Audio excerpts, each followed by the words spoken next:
आप सभी का मंत्र शास्त्र चैनल में स्वागत है। नमस्ते। आप सबको मेरा प्रणाम। आप सब लोगों ने सावर मंत्रों के बारे में ज़रूर सुना होगा। जो लोग तंत्र शास्त्र से जुड़े हुए हैं और साधना मार्ग में अग्रसर हैं, उनके लिए तो आसान है, लेकिन जो लोग नहीं जुड़े हैं, उनके लिए ये मंत्र अटपटा है, बिल्कुल विचित्र है और सुपरस्टिशियस है। जब सतयुग, त्रेता युग और द्वापर युग पूर्ण हुआ, उस समय पर वैदिक और तांत्रिक मंत्रों को लॉक कर दिया गया, खीलित कर दिया गया। भगवान महादेव एवं ब्रह्मा जी एवं महर्षि वशिष्ठ, महर्षि विश्वामित्र जी के द्वारा, क्योंकि कोई साधक इसका दुरुपयोग ना कर पाए। हम सब दुर्गा सप्तशती से तो परिचित हैं, जिसमें पाठ एवं उसके मंत्रों को कीलित कर दिया गया है और उसका निष्कीलन मंत्र उसमें दिया गया है। जब वैदिक एवं तांत्रिक मंत्रों के ऊपर लॉक लगाया गया, उन्हें कीलित कर दिया गया और ये सुनिश्चित कर दिया गया कि उसे अनलॉक या निष्कीलन किए बिना या उसके विधान के बिना उस मंत्र की सिद्धि फलीभूत नहीं होती।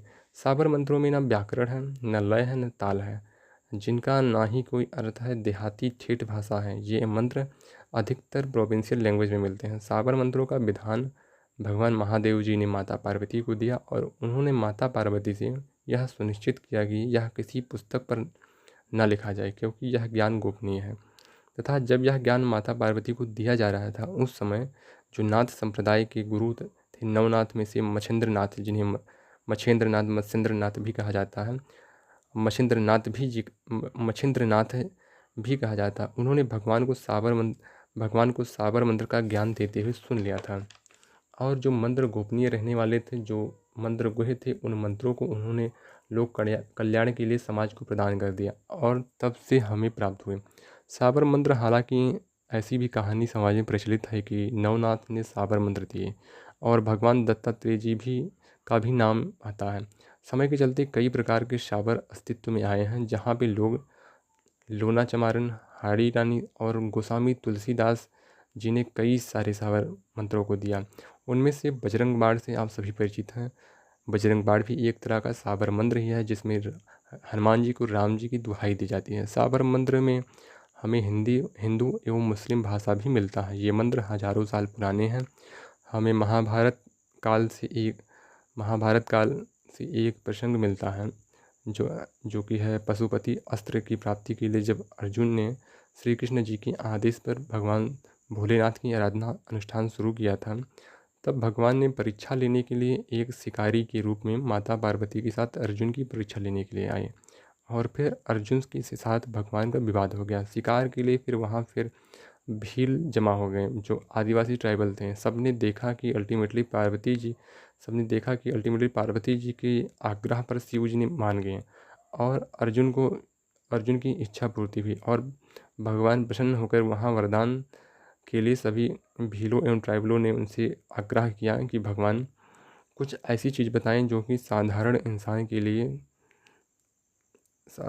लिए हो, क्योंकि जो आदिवासी ट्राइबल थे उनको ना संस्कृत का ज्ञान था, ना व्याकरण का ज्ञान था, ना हिंदी का ज्ञान था, ना ही किसी और भाषा का ज्ञान था, क्योंकि उस समय वो ज्ञान की सीमा से बहुत परे थे। तब फिर माता पार्वती जी ने भी आग्रह किया। फिर पार्वती जी के आग्रह पर शिव जी ने साबर मंत्रों का शुरुआत किया। ये कहानी आज के युग में प्रचलित है। इन सभी कहानियों से बस एक ही निष्कर्ष निकलता है कि साबर मंत्रों का प्राकट्य आदिनाथ भगवान भोलेनाथ जी के द्वारा हुआ है। कुछ साबर मंत्र साधारण हैं, कुछ साबर मंत्र अति विशिष्ट हैं, कुछ साबर मंत्र ऐसे हैं जो विशिष्ट हैं। इन मंत्रों को 5 प्रकार में बांटा गया। ये मंत्र इतने सहज हैं कि कोई अल्पज्ञ मानव भी इन मंत्रों को जपे तो वह मंत्र सिद्ध हो जाता है, लेकिन यह माना जाता है कि यह मंत्र आपका केवल एक जन्म ही साथ देता है। साबर मंत्रों का एक उल्लेख गोस्वामी तुलसीदास जी ने रामायण में भी दिया है। बालकांड में यह दोहा गोस्वामी जी ने बताया, दोहा मैं बता रहा हूँ। कलि बिलोक जग हित गिरिजा, साबर मंत्र जाल जिन्ह सृजा, अनमिल आखर अर्थ न जापो, प्रकट प्रभाव महेश प्रतापो। एक बार मैं फिर दोहा दोहरा दे रहा हूँ। कलि बिलोक जग हित गिरिजा, साबर मंत्र जाल जिन्ह सृजा, अनमिल आघर अर्थ न जापो, प्रगट प्रभाव महेश प्रतापो।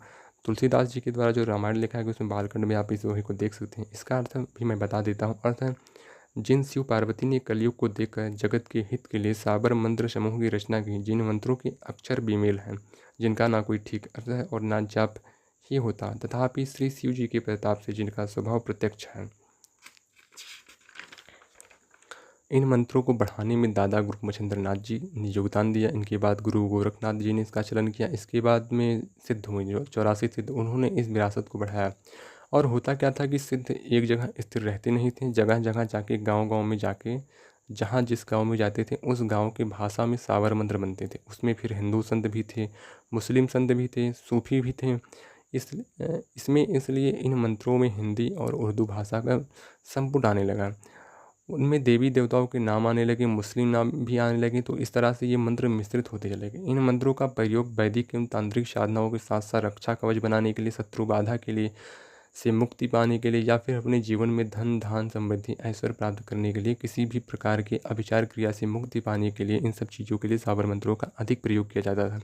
और कई सारे साबर मंत्र इतने सरल हैं कि मात्र यज्ञ में इन मंत्रों को बोलकर 108 आहुति अर्पण कर दी जाए तो भी वे मंत्र जागृत हो जाते थे। साबर मंत्र जो हैं वह गुरु शिष्य परंपरा प्रधान है। जो गुरु के मुख से प्राप्त हुए साबर मंत्र जो हैं वो आगे चलकर धीरे धीरे फैलते गए। कुछ साबर मंत्र ऐसे भी हैं जिनके लिए गुरु की आज्ञा आवश्यक नहीं है। अगर आपके अंतर में गुरु तत्व विद्यमान है तो आप ये साधना कर सकते हैं। दक्षिणाचार पद्धति से इसे किया जा सकता है।